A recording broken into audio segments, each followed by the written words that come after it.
I believe a mother is anyone who is able to give care, who is able to nurture, and to give guidance. The very first time I found out I was pregnant. The first thought was, I'm going to die. And so I ensured that I booked myself into a hostel instead of commuting from home so that I can be able to hide my pregnancy. Always check on your child. Always check on your child that they're okay. I stayed like for 2-3 months trying to tarmac to look for a job. And then I told my mom, I think if you just bring the baby, I'll figure out how to survive, because now I wanted now to bond with my child. But unfortunately, the night and the following day they were supposed to travel and come, my daughter passed away. I'm a tough love mom, okay, because that's how I was brought up. But I've also learned how to put a bit of affection to it. In fact, when people see my relationship with my son, Nathaniel, we are friends. Like, we are really friends.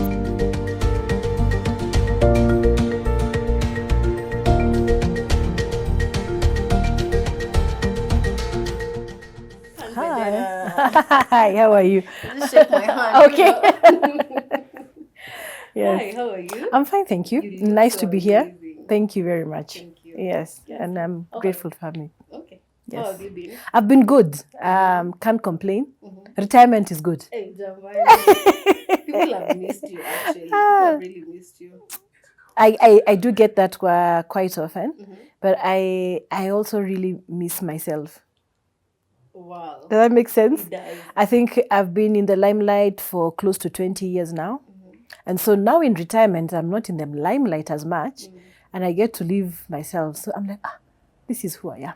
I'm like rediscovering myself. You know, before in publicity, you're always living for people. People expect you to act this way. People expect you to be there. Sasa nikijipata Du Bois. It's normal. It's being you. It's me being me. Yeah. But I'm really enjoying it. I'm really enjoying the downtime. It's given me an opportunity to grow spiritually, connect with my children and my husband, because I was newlywed, you know, when I left State House. I'd just gotten married. I got married when I was in State House. So it's been given me an opportunity to just reinvent and rediscover myself. That's amazing. Yeah. We'll talk all about that. Yeah. But for now, let's just clear the air. Yes. When you were away, some things were being said about Yes. you being unwell. Okay. Yeah. I'm not unwell. Let's clear the air. I'm not unwell. Please, let's do that. I have no idea why somebody would have wanted to say those things about me. But again, I'm like, I guess people have to make money. They do. And it's unfortunate that that's would be the way that they would want to get clicks and make money. But it's the world we live in. Yeah. Yeah, she is all right, and she's here with us. Yes, Thank you so I'm much very for much this okay. time. Yeah. Yes. So let's just get right into it. Yes. So we are doing a Mother's Day tribute All right. featuring several months, and you are among some of the notable women that we have seen talk about motherhood. Yes. And we want to share that journey with our fans and our followers out there. So my one would want to know when you first got pregnant for the first time and what came to mind at that moment. Okay. The very first time I found out I was pregnant. The first thought was, I'm going to die. I had a very harsh mother, very strict mother. And here I was getting pregnant out of wedlock. I had cleared high school. I think there's also a notion which I can clear here. I never got pregnant when I was in school. Because I keep seeing people saying I got pregnant when I was in school. No. I got pregnant after clearing high school. I think a year or two after clearing high school. But I was not married. And my mom was very strict. And she was harsh. And those days of ours, getting pregnant out of marriage was, you get stigmatized for it. So as soon as I found out I was pregnant, I was like, I'm going to die. I will be killed. And so it got me thinking about so many things in the process. I started thinking, my mother can't know I'm pregnant. And I was going to college. I was just signed up for secretarial and IT college at Loreto Msongari. They had a college at that time. I don't know if the college is still there. And so I ensured that I booked myself into a hostel instead of commuting from home so that I can be able to hide my pregnancy. And then I made up my mind that I was not going to keep the baby. Like I said, I knew I was going to die. So I worked with some people called Crisis Pregnancy. I don't know if they're there. They were there then, and they used to help teenagers who found themselves pregnant. So they would either get into a safe house where you'd give birth, and then they would arrange for an adoption. So that was my option, to have the child and give the baby away for adoption. So as God would have it, it didn't happen. The day I found myself in labor, I didn't know I was in labor. I just know I burst my waters. And so I asked a friend of mine that we were in hostel together, we were in college together. And she says, I think you're pregnant. Actually, I had gone to visit my aunt, and I broke the waters, and I was like, whoa. So now what is happening? So I called my friend and she said, I think you're ready to give birth. So here I am, I've come from the hostel and I'm supposed to be spending the weekend with my grandmother and my auntie, and then this is happening. So I had to come up with a very good story why I needed to go back to the hostel. So I told my auntie, I need to go back to the hostel because water has come, so I need to go wash clothes. It's water, so. Yes. So I went back, packed my bags, and took myself to Pumwani Hospital. Wait, just before you continue, your grandmother and your aunt, They didn't know I was pregnant. your pregnancy didn't show? No, I don't have big pregnancies, actually. They don't show. And you see, now I wasn't spending a lot of time with them. Remember, I was in the hostel. So anytime I came, of course, I'd come dressed in baggy clothes, and I always used to avoid spending the night as well. So I'd come, hang out, and I was energetic right through my pregnancy. I was really energetic. My pregnancies so far have not put me down. I'm very active when I'm pregnant. So I took myself to Pumwani, and there was a lady that had been assigned to go meet a midwife who was to help out with the whole process of making sure that I give birth. Then, during adoption, they don't like you to meet the baby because then it creates a bond and then it becomes a whole story. So I walk into the labor room, and I normally have very short labors, like 10, 15 minutes I've given birth. So I gave birth quite fast, but right in between when I was laboring and the point where I gave birth, I think the lady who was supposed to have helped me give birth was called to attend to something. So someone else helped me have the baby, and they didn't have the information that my baby was to be adopted.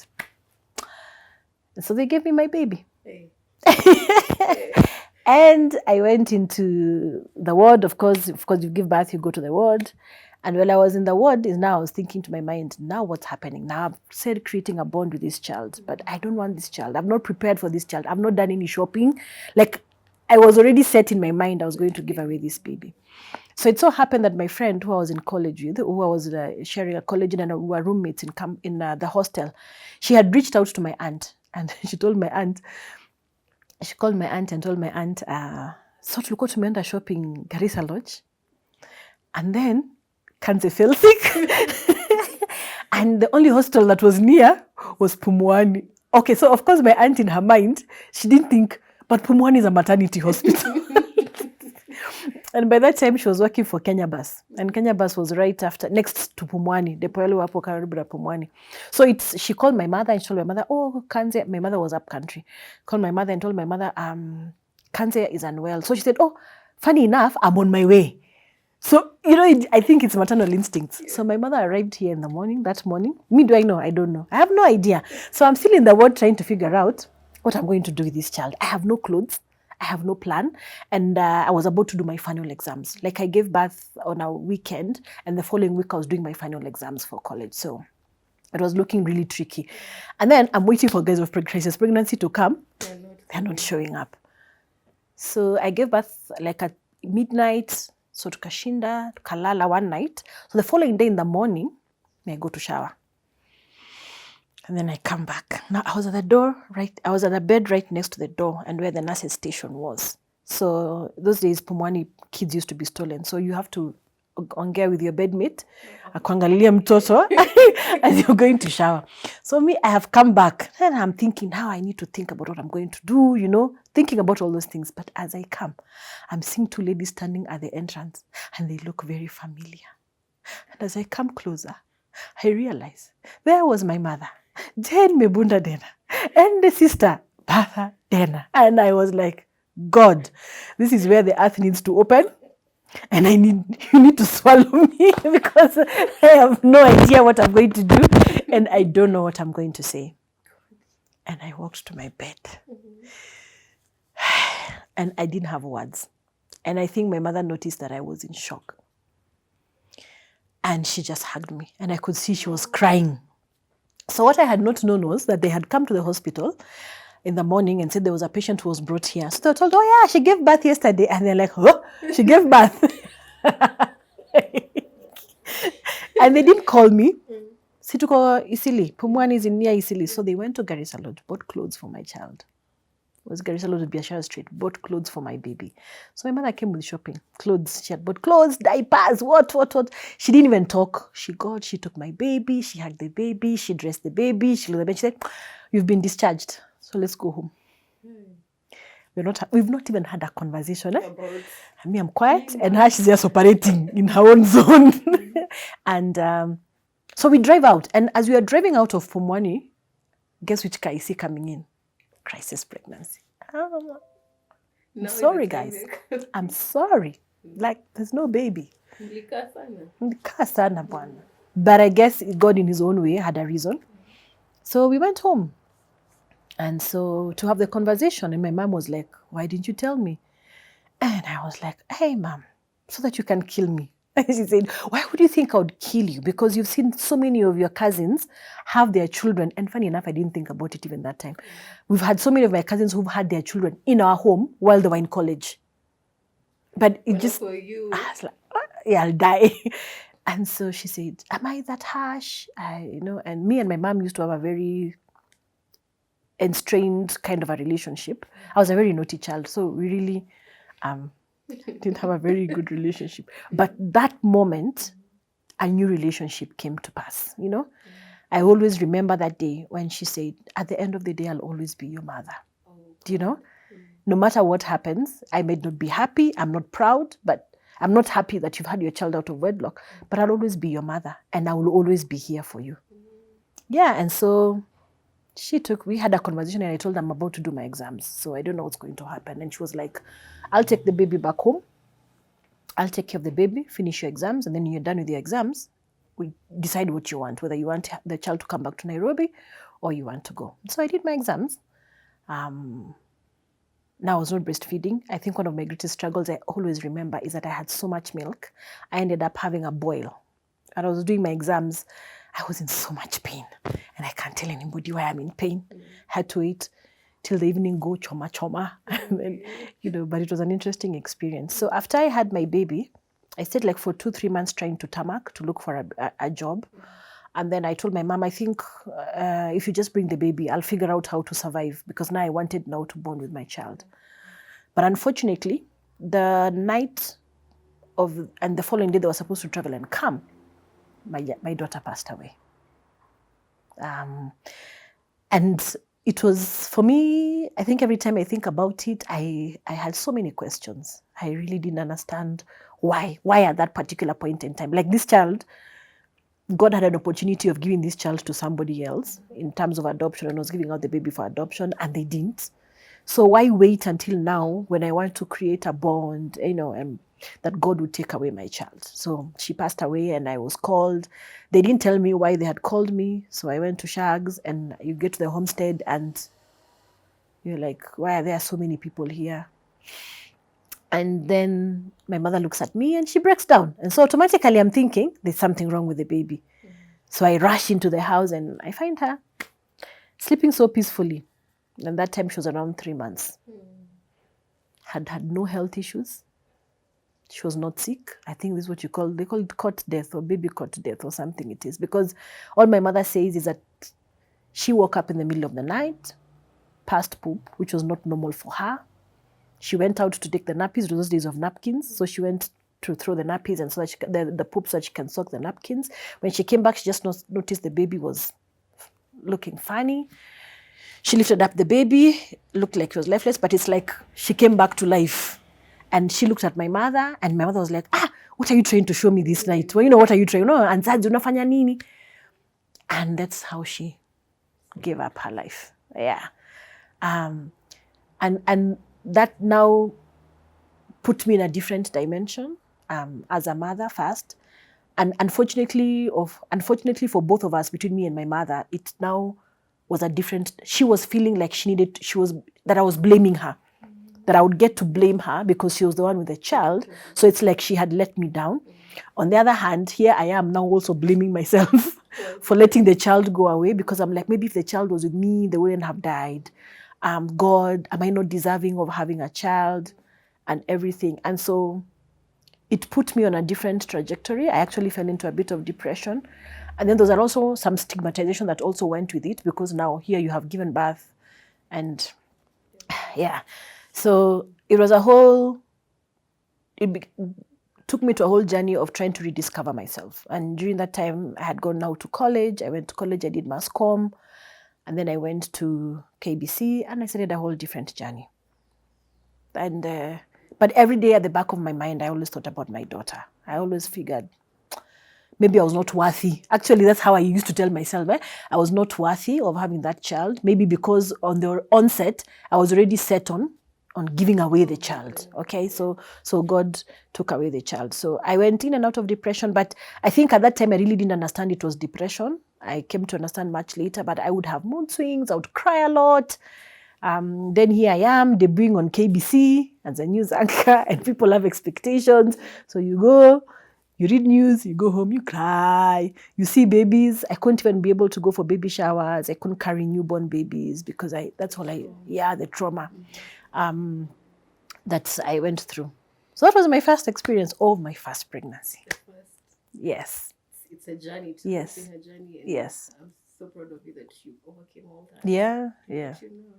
But there's something you talked about, adoption. Yes. And I don't think that's something that many people know, that it's an option. Yes. So maybe will you shed light about some of the options that are there when you find yourself pregnant? Yeah. And maybe you don't want to keep the baby. I think, sometimes you could find yourself, you're pregnant and situations, circumstances are working against you. I always feel rather than give birth to the baby and throw the baby, there is somebody somewhere who has not been able to have a child and can be able to give that child an opportunity. And Crisis Pregnancy was a Christian organization. So I think I kind of felt comfortable and confident that they would find a good home for my child. Yeah.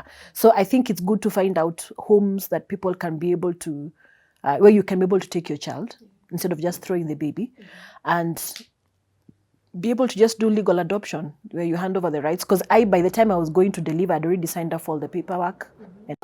When you gave birth to the baby and no, you didn't go through with the adoption, do you, as a mom, do you have the option of saying no to the adoption process after you already signed the document? Now, I think those are things that I didn't experience in God's own way, because I'm telling you, I never now got in touch again with Crisis Pregnancy. That was it. Because my mother took the baby and I told her what my plan was, and she said, my child, nobody's taking away my grandchild. I don't know. Sometimes I think God works in mysterious ways. Because I feel like my daughter came for my mother and I to begin a different relationship, for my mother and I to begin a different journey. Like when I think about why the purpose that she came to do, because that's exactly what happened. So by the time I was having my second child, who is now 18 years old, I still did the same thing again. I called her, I told her, Mom, I'm pregnant. I cut the phone.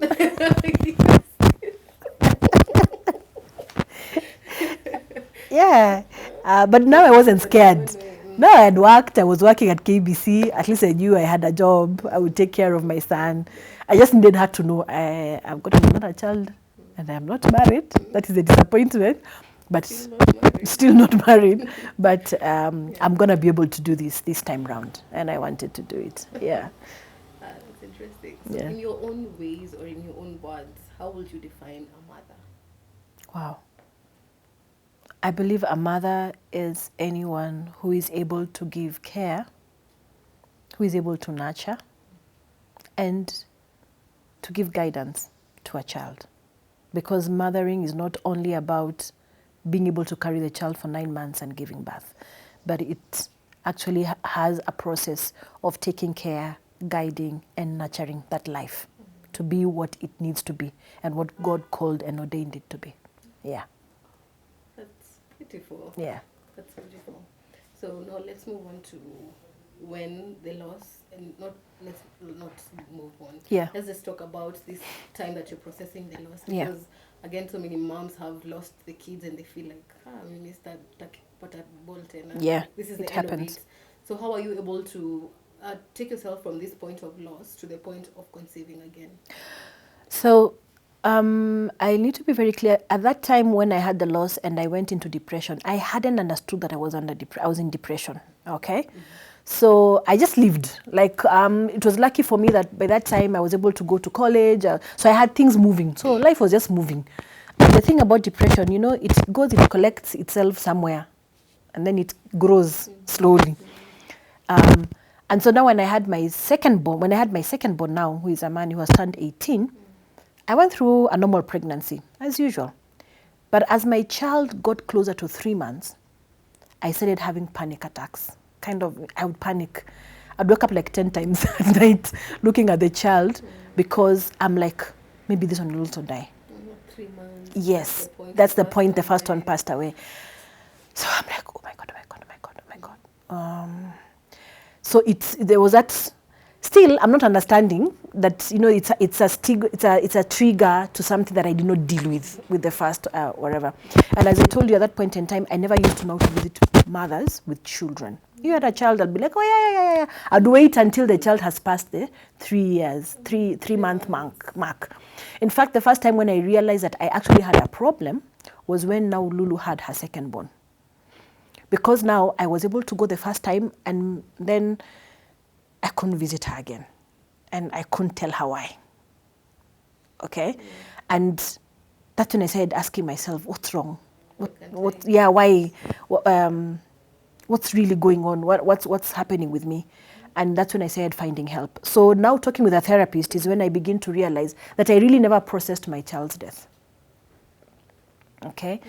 And at this point in time also, now as I have had my child and I'm processing, my mother passed away. So there was another death that took me again to a different point of depression. And I'm like, I'm just beginning to have a relationship with my mother because she died when now my son was 1 year old. Okay? So I kept piling. And you see now with TV, it's like acting. When you're on TV, the 30 minutes you smile, you're happy, and then you're done. But when you go back home, there are those things, that's like two shadows, it's like two shadows. So it's up until much later in life that I actually realized that I had triggers. I was suffering depression. I didn't know exactly what it was, but I would lock myself in. I would have moments where I don't want to talk to anybody. Like literally, like you'd come knock my gate and I'm thinking, why are you disturbing me? Like I go home, nimeacha shift, like maybe on Friday, Thursday nimemaliza shift, or maybe on a Monday, on a Sunday nimemaliza shift. I'd not leave my house until the Tuesday when I need to go to work again. And I'd just be in the house, seated by myself. And it's up until when someone mentioned it that now I started looking for someone to help me and started seeing a therapist. And of course, now you're a celeb, you don't want to be seen going to... Asking for help. You're looking at people who go to psychiatrists and therapists are mad. They have had mental issues.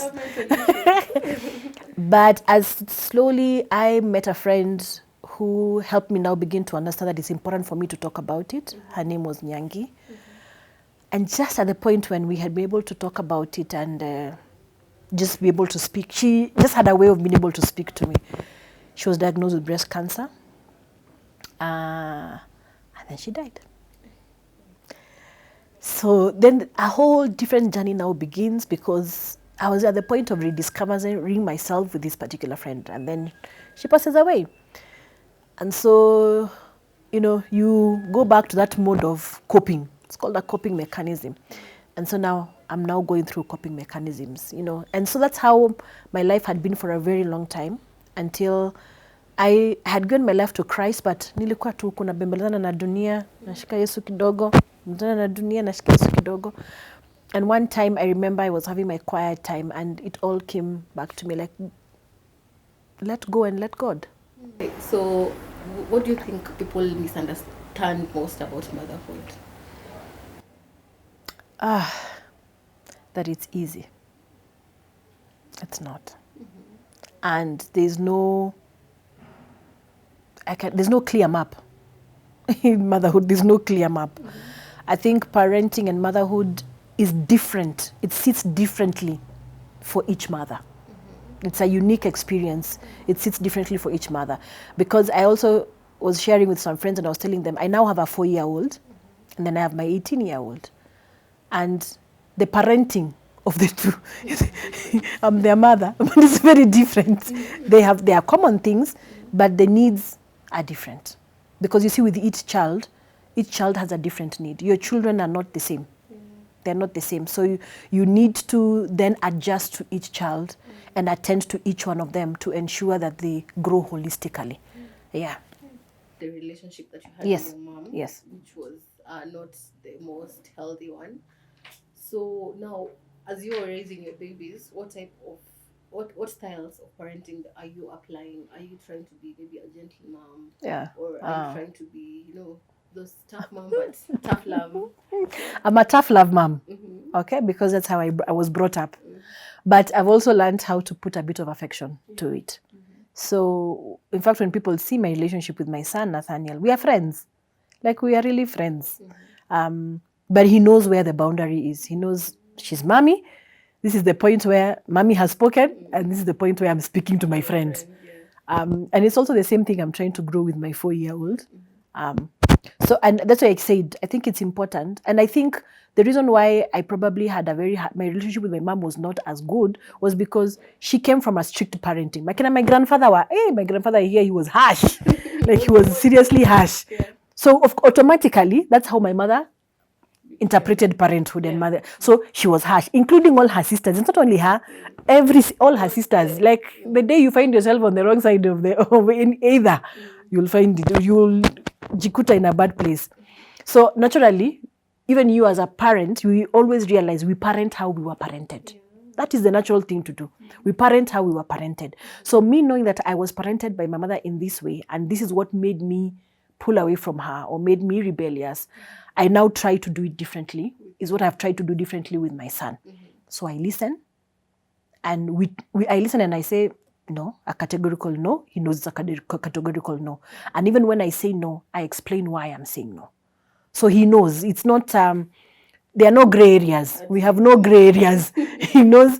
And it doesn't mean that I didn't beat, because I beat. I am the beating parent. Yes, I am the beating parent. So he knows I beat.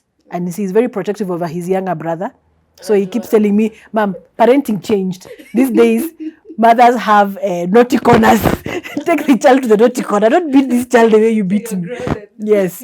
Don't take this child the way, don't beat this child the way you beat me. So anytime he hears the child is crying and I am shouting and I'm beating, because I shout, I am a harsh mother, he calms down very quickly and he says, Surely, Mom, just take him to the naughty corner. Explain to him what the problem is. So he keeps telling me, you just beat me too much. I'm like, but that's why you turned out how you turned out. I need to beat somewhere. So I fix in a bit of beating. I'm a firm believer. I'll spare the rod, spoils the child. So I know, even as they tell us in these parenting classes these days, that negotiate and talk and gentle parting. I'll be gentle, but kamti tu kakofi siku moja moja lazima kaland mahali. Mtu ajue mimi ndo mama. Yes. What would you tell maybe a mom who's struggling to? Because if you check some of the videos going viral online, there's this particular one where the mom was talking to this baby, but the baby was like slapping the mom. And he's like 4 years, maybe younger. Yeah. And the mom is like, Wacha, ebu enda pale. So in my opinion, that was gentle parenting. Yeah, I think we need to be very careful to draw the line between friendship and parenting. The other thing that you also need to understand, our children watch. They watch. They do. They see what you do, how you react. And so they know what to do and where not to do what. And that's the assumption that we make. Because we think this child is small, we think that they don't see. They don't see what. Yes. And, we have this kababa, darling, baba, mama. It's good.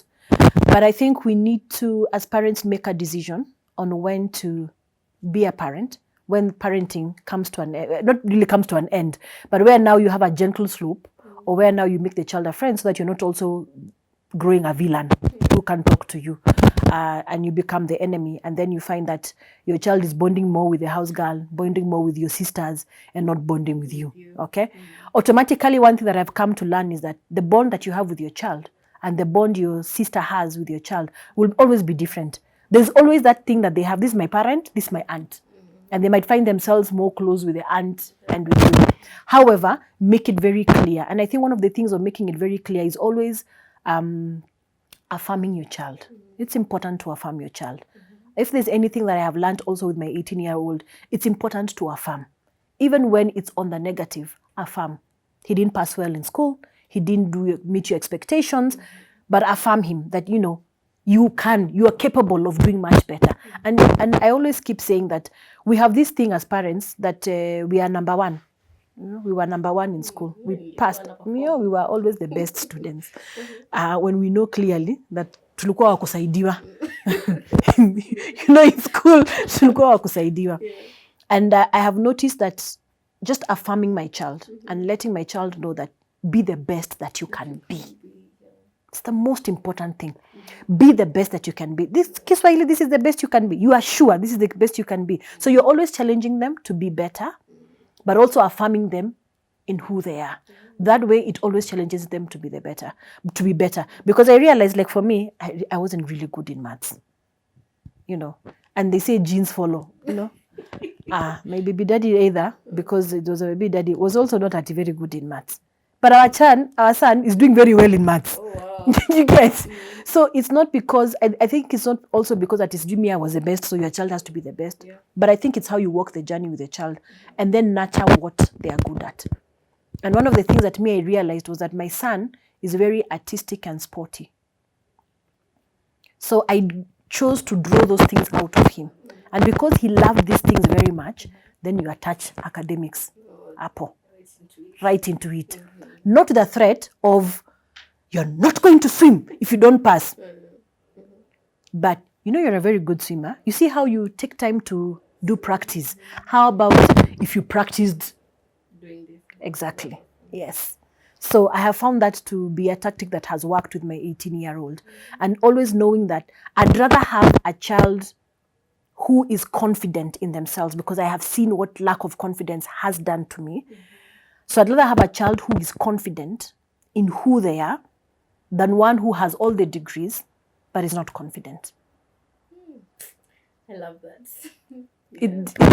It really doesn't exist, because it's just like having, it's just like I'm trying to look at the best way to put it out. It's like building a house that, you've built it with all the money that you can, but there's no home inside it. So what was the point? It's just walls. Yes. I love that.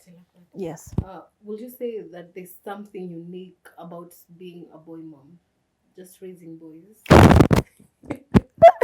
Well, I have nothing to compare it to. Yeah, there's no comparison. I don't know what it means like to being a mother of a girl. Only I had an experience of 3 months, which was not experience. Yeah. But I think for boys, you need to understand. I've understood that there are moments and there are things that my son will never come to me about. Because I'm a girl. I'm mom, but I'm a girl. Yeah. So there are things that he will necessarily not come to me about. And then I have to understand his perspective. Because I might think of it this way because I'm a woman, but for him, it's a different perspective. As a guy, he thinks and processes differently from the way I process. So just learning that is quite interesting. And just understanding that I can be there, but there are things I can never teach my son. And so I need to understand that it's important even for single moms, if the father is not present, to always be able to identify a male figure that can be able to walk that journey that you cannot walk with your child. Yeah. For me, I was lucky. My baby daddy has been very present in my son's life. We've had a very good co-parenting season. Sasa season imeisha. Tumefika 18 years. But it's been a parenting season that has been good. So even when I was struggling with something that I couldn't see, he would quickly call me and tell me, I've noticed something, do A, B, C, D, E, F, G. And then I would also come back and say, I've noticed something. I think when he comes to visit you, attend to it. Yes. So I count it a blessing that I was able to have that kind of parenting. Yeah. Co-parenting. Yeah, that's okay. So now that your son is 18, yes, I'm sure that you've had like a lifetime to learn and understand him. Yes. Are you able to like tell that these are his likes? Yes. Maybe these are his attachment styles. Yes. And maybe how would you advise a parent to identify what the son is like? I think being able to learn your child, it means that you have to be constantly present in your child, with your child. Yeah. It's just the same way when you're learning a craft or an art. how you constantly spend time learning that skill is how well you get versed in that skill. I've been a present mom in my son's life. My job would take me away because I had funny shifts when I was working at Citizen TV. But one thing I used to do for the longest until he went to boarding school, which we had a conversation about, is that I dropped my son to school. Hata nikimaliza shift 5 a.m., 6 niko kwa gari. Whether we had a conversation in that car or not, we drove to school.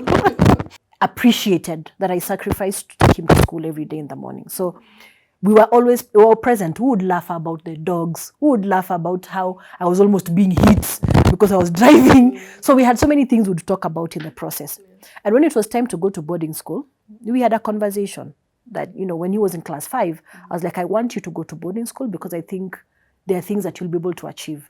So I think being present in every stage of your son's life is very important. It allows you now to understand, so I need my son to behave this way, or I need my son to do this.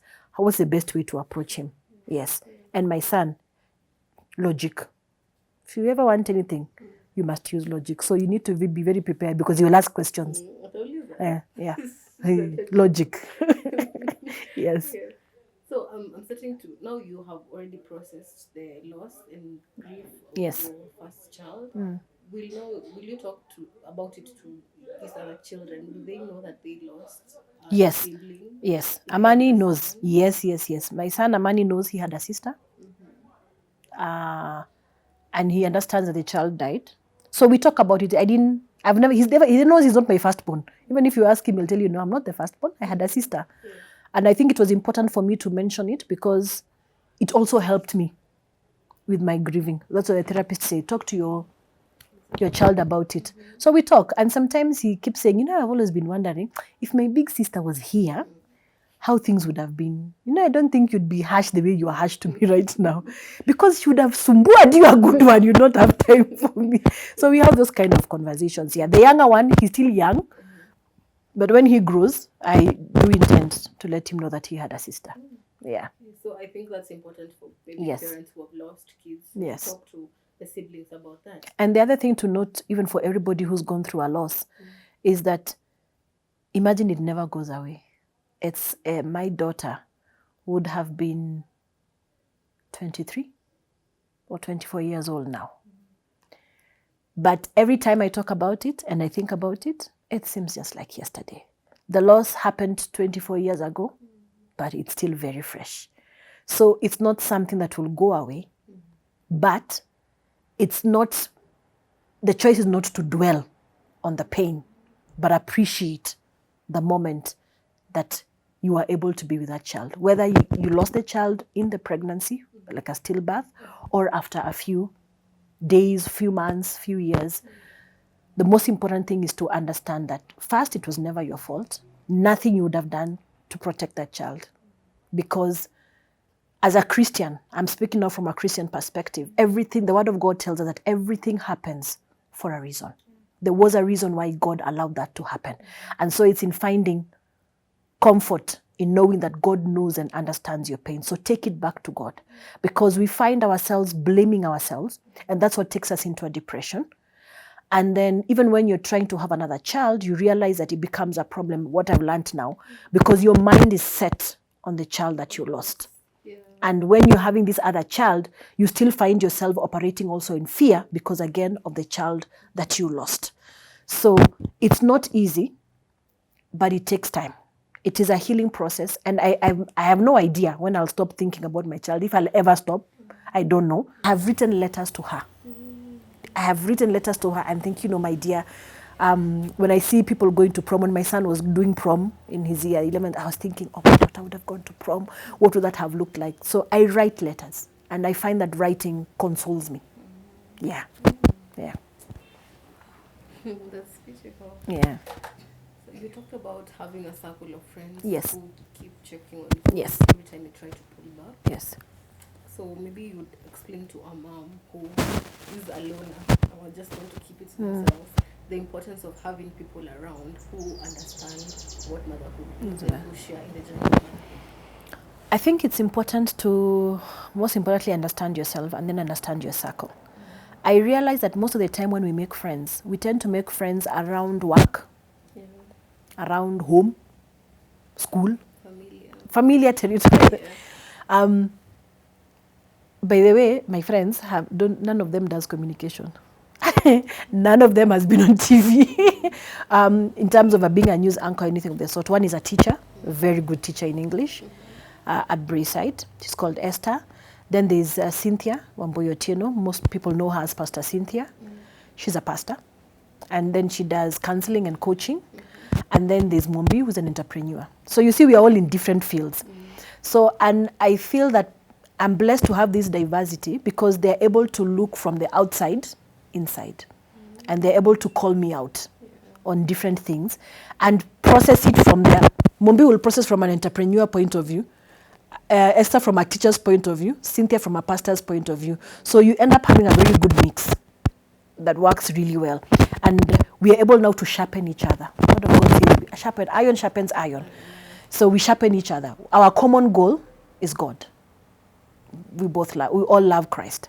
We are all both lovers of Christ. And the second goal that brings to us, we are very passionate about marriage.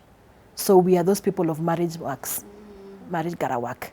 We gotta give it. It has to work. So that's why we call ourselves unconditional, because we say God has loved us unconditionally. So we choose to love our spouses unconditionally and to love each other unconditionally. So I feel it's important to find friends who can be able to pick you up. Friends who are able to pick you up. People you know can pick you up. Not other mothers. It's good to have other mothers where you can go and talk. And I know the care groups, they are good because you're able to share your different journeys. Yeah. But having somebody who is out of that group is equally important because then they can lead you through something else. Even as you have the ones that you share your grief with, they can lead you through something else to discover a different you, which is also a good part in terms of healing. So, what advice would you give a woman who has been maybe single for a while or raising a child on their own and then now they're getting into marriage? From your experience, what is one thing that maybe you'd want someone to maybe be very keen on? Wow. Always check on your child. Always check on your child that they're okay.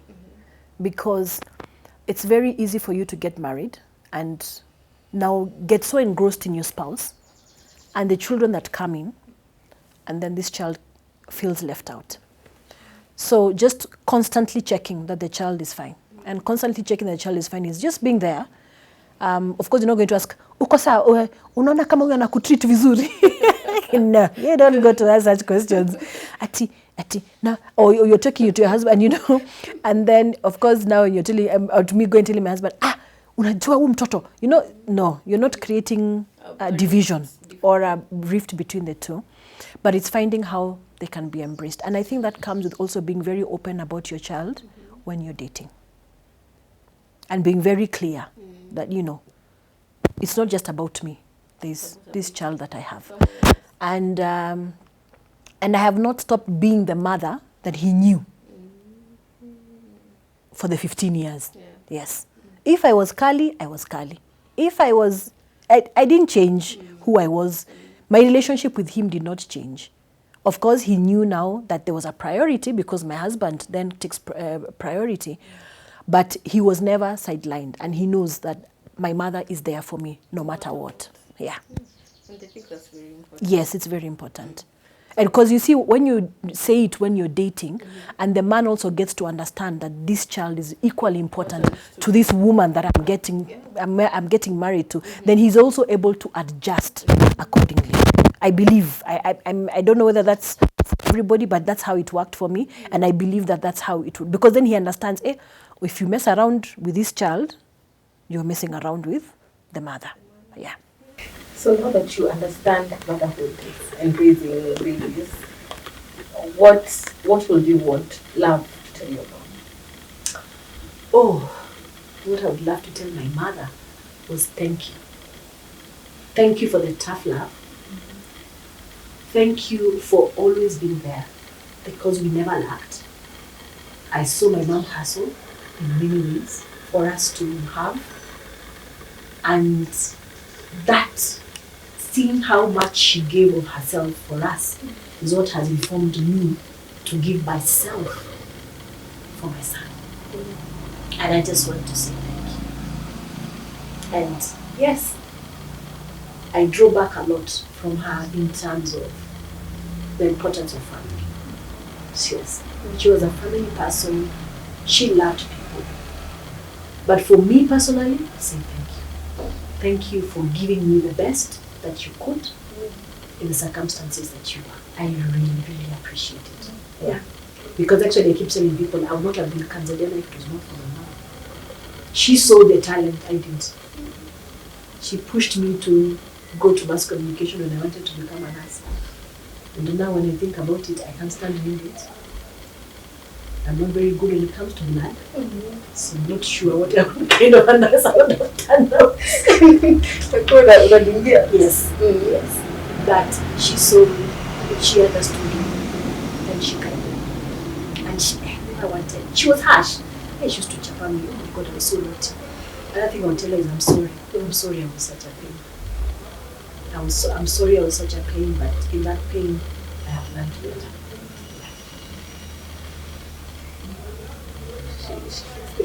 Yeah. And now to your boys. Yes. So someday they're going to back into this interview. Yes. So maybe, what is one thing that you want them to grow up knowing? That I gave my best, and I've done my own, and above all that I remember them in prayer every single day. That they will turn out to be the young men that I have called them to be. I called Amani because I desired for him to be a peacemaker. Guided by the prayers of St. Francis Assisi, Lord, make me an instrument of your peace. I used to say that prayer for myself when I gave birth. And truly, by the time you provoke him, you've really pushed him. He will be more, he seeks peace more than anything else. And my younger son, Jamba is a Kikuyu name meaning warrior. And I have called him to be a warrior, to fight for justice, for those who are undergoing injustice, and to fight for the word of God, to fight for God's kingdom, to stand on what he believes in and fight for it. Yeah. Beautiful. And maybe what advice would you give moms out there as we celebrate Mother's Day?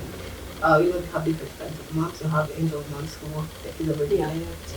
You have moms who are trying. You have moms who maybe are pregnant and do not want to keep the babies. You have people who do not want to be moms at all. So all these different types of moms, what advice would you give them? Wow. I'm not sure there's a blanket message I could give. But I think the one thing I could tell each one of them in a different situation, God knows you. He's got you. No matter what you're facing, and no matter what your situation is, God knows you. He's got you. That's message enough. Now you're going to look at the camera directly and now wish Mother's Day. To all the mothers out there, happy Mother's Day. You're special. Just know God's got you. He knows you. He's got you. I'd want to encourage every mother to understand that there's no blueprint when it comes to motherhood. You are the best mother that your child can have. No matter what the circumstance is, don't blame yourself. Get out and be the best you can be for your child, because you're the best mother that your child can have. That's why God gave you that child.